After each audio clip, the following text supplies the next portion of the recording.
제가 먼저 준비한 국내 사건 기사는요. 사건 발생 이후 무려 16년 만에 올해 1월 11일 피고인에게 무기징역이 선고되었습니다.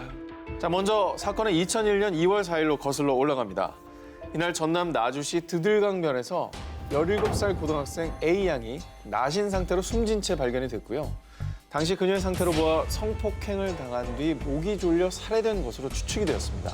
현장을 용의주도하게 정리한 범인 때문에 이 사건을 해결한 단서는 오직 단 하나, 피해자 몸속에 있는 범인의 DNA뿐이었는데요.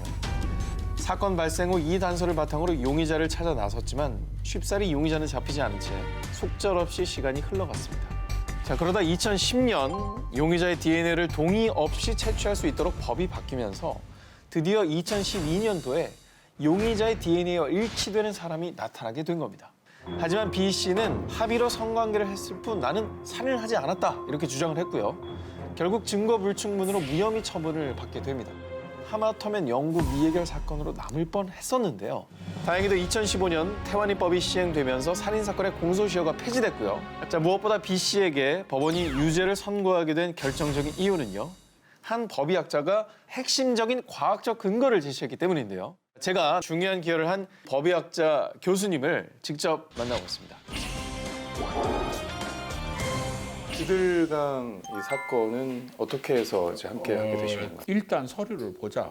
그래갖고 이제 서류를 다 받았어요. 네. 그런데 뭐라고 써 있느냐면 질 깊은 데서 나온 건 정액 플러스 혈액이 나오는데 듬성 이렇게 혈액이 묻어 있다. 사람이 움직이면 그게 당연히 그러니까 이제 섞인다고 생각하는데 예, 이게 진짜 섞이느냐 이거지. 예. 야, 그래서 실험을 해보기로 했어요.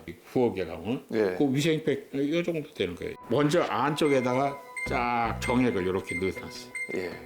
그렇게 하고 혈액을 붙여놨어요. 근데 그거는 어떻게 채취를 하셨나요? 혈액은 내 거고 예. 우리 아들 거 정액 받고 30분 후에 보니까 안 섞여. 야 이거 안 물론 섞이네. 동의하에 사진 찍어야 정액을 돼. 받아줬다고 합니다. 여기서 저 사진 때 저게 지금 위에 카메라 놓고 사진 찍을 게 될 수 있는 거거든. 예. 이걸 갖고 저쪽으로 딱 봤더니 그 움직임 벌써 이만큼 섞여요. 아, 퍼져 나갔네요, 저. 예. 그래서 저기서 이대로 놓고 6시간 반을 놔뒀어요. 그랬더니 이 정도밖에 안 섞여요. 아. 그 경계부에서만 약간 섞이더라고. 이미 물에 들어왔을 땐 반항을 할 수 없는 상태로 돼 있는 그런 상황. 법원에서 결과가 지금 현재 이제 어떻게 난 상태인가요? 무기징역 나왔죠. 그 판결문 읽어보면 자기는 안 죽였다 그랬지만 성경우 씨하루 죽였다면은 누가 죽였겠나? 진례에 정액 있는 사람이 죽였지 않겠나? 그렇죠. 그래서 이 사람 움직일 겨를도 없이 묻힐 수도 있던 사건이 이 실험을 통해서 이게 또 범행이 밝혀지게 된 건데요.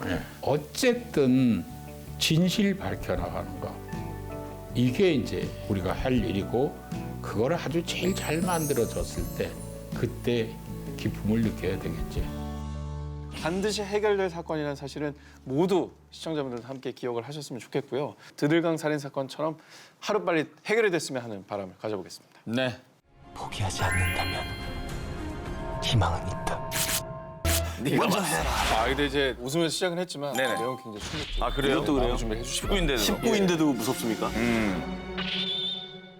자, 1997년 5월 27일 새벽 일본 고베시 스마고 중학교 정문 앞에서 발견된 시신. 칼로 근 X자 모양의 상처가 있는 눈과 귀까지 찢어진 입까지. 그런데 더욱 충격적인 사실은요. 피해자가 고작 11살 초등학생이었다는 겁니다. 저 천진난만한 아이가 저 어린아이가 보통 그렇게 상처가 남아있으면 원한 관계일 경우가 많거든요. 무슨 원한이 있겠어, 전화에. 전화에 무슨 원한이 있었겠습니까? 그러게요.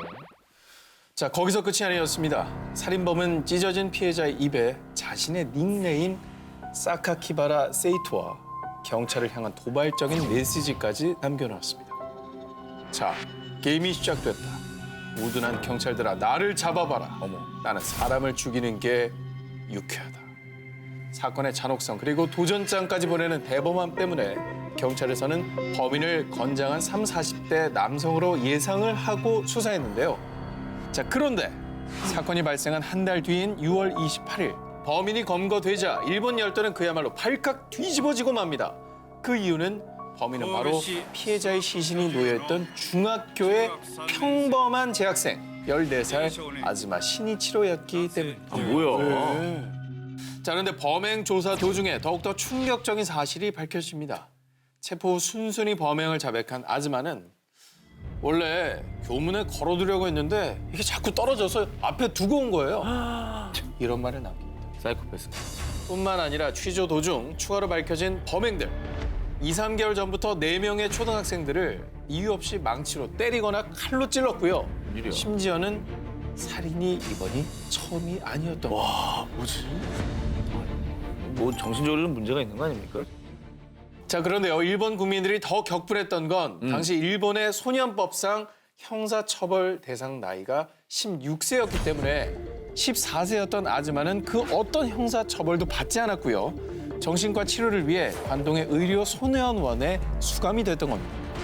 그리고 7년 후인 2004년에 퇴소를 했습니다. 자, 그런데 아즈마는 일본 열도를 다시 한번 또 큰 충격에 빠뜨리고 맙니다.